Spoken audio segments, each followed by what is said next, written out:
This is a 2023 Ducati Panigale V4 that I purchased brand new a few months ago. All we hear about these bikes, really Panigales just in general, is how terrible they are to use as a mode of transportation. So today, let's talk about that and find out if that's true.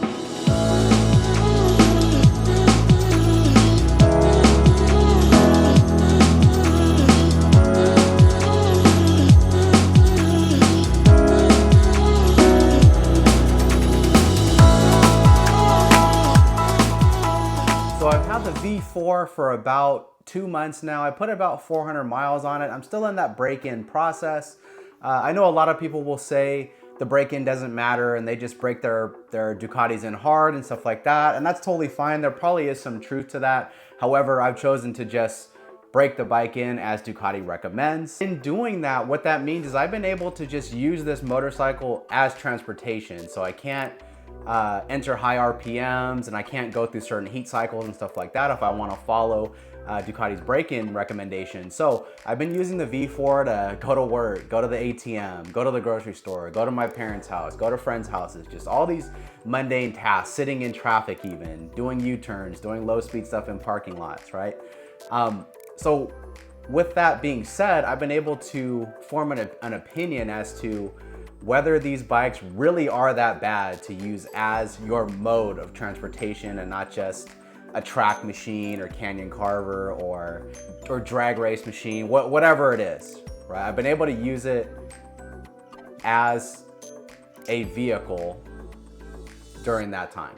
So for me personally, I don't like just aimlessly riding around to put break-in miles on a bike. I like to use the bike for something, to either go somewhere or do something. I don't want to just ride around in circles. So I've been able to use this bike in all kinds of various scenarios, and you'll hear a lot of people say if you want performance, if you want to feel like you have a super sport bike but not want to hate your life after 30 minutes, just get a naked bike. Get a Street Fighter, get a Tuono, something like that. Get an MV Agusta maybe, but we hear that a lot. Now when we talk about naked bikes, generally the meat and potatoes of the conversation is seating position, and we'll look at the seating position on this Panigale V4 in detail later, but that's always the focus of the conversation, is the seating position, and that's it. What's not talked about often with naked bikes is the wind buffering. So depending on how you're gonna use the bike, if you live in a place like San Francisco or Miami or something like that, where you're pretty much gonna be all city, all in town riding, then that wind buffering is not going to be a consideration for you. But most of us don't live in San Francisco. Most of us don't live in Miami or Chicago or something like that. Most of us are going to be on the freeway at least for some portion of our commute. When you have a naked bike, especially a naked bike with 200 plus horsepower, wind buffering is certainly a thing. So I've ridden some naked bikes around for various distances on the freeway, and the wind buffering sucks on those bikes, right? So with something like this, yes, you have a much more aggressive seating position. So depending on who you are, that may be your number one consideration, but it's not the only consideration when you talk about something like this versus a Street Fighter V4. So here's our seating position. We can see it's pretty aggressive. Even on the freeway, when you've got your butt scooted back, look at the clip-on location in relation to how I'm sitting, right? It's a pretty aggressive seating position for sure. Can't lie about that. However, it's not horrible. So if you look at something like a Street Fighter, your seat is going to be similar in height, but you're gonna have handlebars instead of clip-ons. So your handlebars are gonna be more like here. So you've got a little more rise there, a little bit less strain on your back. You know, however, it's not that big of a difference, right? There's some difference, but it's not huge. And I think when we talk about cruising on the freeway, it's pretty easy to relax your back on something like this, because what we could do is, instead of being here, we can just let go of the one hand. I know these bikes don't have cruise control, but you can just let go of the one hand here, just have a throttle hand on the bars, and look at how relaxed my back is, right? If you're taller, if your arms are longer, you can relax even more. If you sit closer to the tank, That's going to allow you to sit up a little more upright as well. I know when you sit real close to the tank, you have a little less control and stuff like that, but we're not talking about speed here. We're talking about just going from point A to point B. Later on, we are gonna take this bike out for a ride and I'll narrate while I'm riding, but let's go ahead and look at the fuel economy. So again, this is very, very mixed riding. I've just been trying to get the bike broken in as I commute, and you could see I've got a average mile per gallon, 37 miles per gallon, so not bad at all. Now, as a commuter, I think it's important to note that the exhaust on this bike, it's pretty quiet. When the exhaust valves are closed, like at startup, for example, this bike is pretty quiet. It has a weird cat warm-up procedure, so you'll get some backfiring and stuff like that when you first start the bike up, but it's not terrible. And we're gonna start it up right now, and I'll show you guys what the exhaust sounds like with the valves closed and with them open. So this is a completely cold start, and we'll see how quiet this bike is.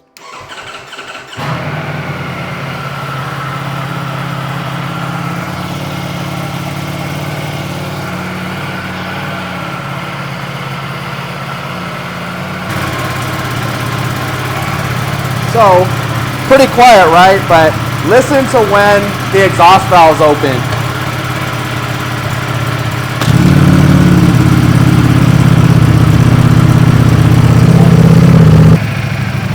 Okay, so what we're gonna do now is a few revs. This is with the valves closed.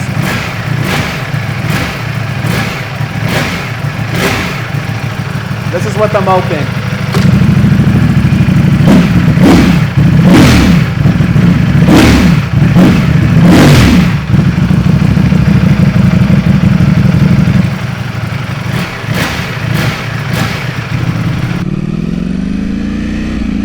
Here we go, guys. Let's go ahead and go out on a little ride here. I'll show you guys how the drivability is. Just go on a little route here. We're still breaking the bike in. We've got 394.6 miles on it, so all gonna be low RPM. So what's really nice about this bike is the hydraulic clutch. It does make a difference. It's very smooth. It's very, it doesn't stack or anything like that. I noticed on my Aprilia, which has a cable clutch, the clutch does stack quite a bit. It's not horrible, but you know, after a while, if you're in traffic or you're commuting, it can kind of be, you do start noticing it, where as this, I don't notice it near as much. As far as the power band goes, to me, I know a lot of people say the Panigale V4 actually has a better power band for the street.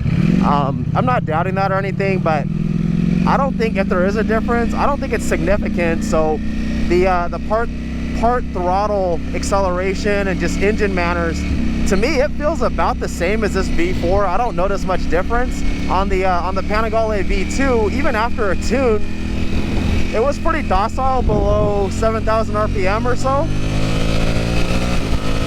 And this one is too. It's pretty smooth. It doesn't have a ton of power down low compared to something like my my Aprilia, where it's got a lot of torque. It has a lot of power down low. It's kind of touchy.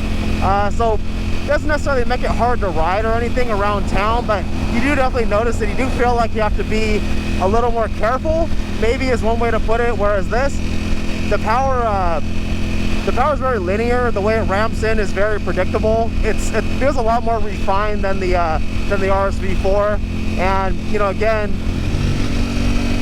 when I compare this to the V2, part throttle mannerisms at low RPM, it feels about the same. I don't really notice much difference. So give it just a little bit, give it like half throttle here.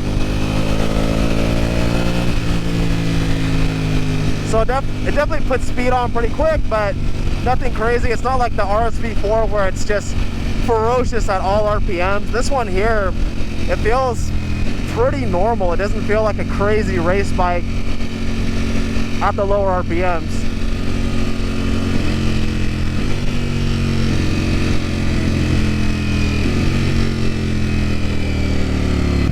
So as you guys will see here in a minute, we're gonna go ahead and head up this hill here into like a residential area and see how docile this bike is. So again, it goes back to, I mean, no matter how fast a motorcycle is, it's only gonna go as fast as you tell it to go, right? So we're gonna cruise here. We're gonna kind of lug the motor, second gear. I hear a lot of people say, well, you know, leader bikes, they go 100 miles an hour first gear. Okay, well, I mean, you can You can shift earlier than that if you want to. So here I am, second gear, 30 miles an hour. I'm at a comfortable RPM here. It's not jerky, it's not, you know, lugging the motor too much or anything like that. I mean, it's not in power band, but it's perfectly fine in second gear at 30 miles an hour, despite it being able to go 100 miles an hour in first gear. It's just fine. Okay, it's very nimble. All right, no problem. Feels light. It definitely feels more substantial than my V2, but very light. It doesn't feel, you know, like a heavy cruiser or something like that. Let's say you, even if you get a little happy with the throttle, watch. You know, it gets moving, but it's not crazy, right? It's not like it's not like it's throwing me off the back of the bike, right? I'm chopping it pretty good. You know, so I mean, you've got to be pretty reckless with the throttle for it to really get away from you. I mean, you've got to pretty much try to get it to get away from you. That I think it handles about the same as my V2, at least in just normal riding. And again, that's like the context of this video here. I'm not talking about which one's faster, or which one's better on a track, or which one's better for the canyons and whatnot. We're focusing on if this Panigale V4 is really that terrible of a commuter, of a form of just normal transportation. Is it really as bad as people say it is? So elephant in the room, it's going to be the heat for sure. These bikes do get very, very hot. For me, this V4 gets noticeably hotter than my V2. So I would imagine after I flash this bike and put some slip-ons on it, I think it'll help with the heat. But for right now, stock for stock, this bike feels hotter for me, at least. So if you live in a hot climate, if you're in Arizona or something like that, where you know, it's 12:30 at night and it's still 95 degrees outside, then this bike's probably not going to be a good commuter for you. But in a situation like what I'm in here, it does get hot during the day. I mean, we have our 100-degree days here in California, but nighttime, it cools down quite a bit. So I mean, at night, you know, lately for us, it's been 60, sometimes in the 50s. So as soon as so our mornings and our evenings are quite cool. They're pretty mild. So for me, it does get hot, but it's not unbearable. I could definitely commute with it, save for those days that we get in the middle of July that are, you know, 105 degrees or something like that. Other than that, it's not too bad. So low speed, it's about like any sport bike. I mean, your clip-ons barely turn. So if you're gonna be doing a bunch of low speed stuff, not impossible, but it's not going to be as good as some of the other options out there. Of course, you have a little more weight too compared to some of the small 400s and stuff like that. Mirrors, typical for this generation. Panigale, absolutely horrible, completely useless.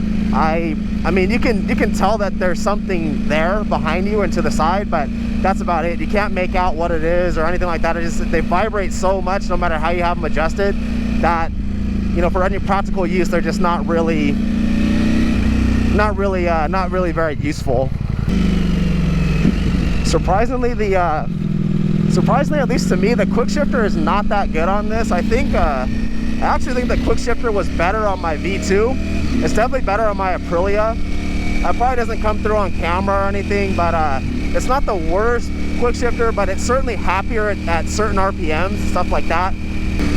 But not bad to ride. As you guys can see here, I'm just using one hand for most of this riding, so I can relax my back. I can kind of relax my arm a little bit, and it's really not terrible. It's not going to be as comfortable as a cruiser or something like that. Of course, the seat's pretty hard. It's a sport bike seat. It's like what you would expect. It does feel harder than my V2, but you just cruising around like this, one hand, quick shift up and down, so I don't need to hit the clutch very often, just to basically stop and start. That's it. It's not bad to commute on. So I'm feeling a little bit of fatigue in my wrist already, just a little bit, but you know, not too much. And I think, you know, if this bike had cruise control, that would probably help out quite a bit. But you know, Ducati's philosophy is to not have those kind of extras on these types of bikes, which I understand. It's kind of like, you know, you can't really buy a McLaren and then complain that the cup holders suck, right? That's not really what that what that car is about. All right, let's go ahead and hop off the V4, take a little break, take another look at it there. All right, let's talk about what we learned. Okay, let's get in the shade here. So what did we learn? I just hopped off the Panigale after an hour, hour and a half, something like that. Good mix of riding, little freeway, little street.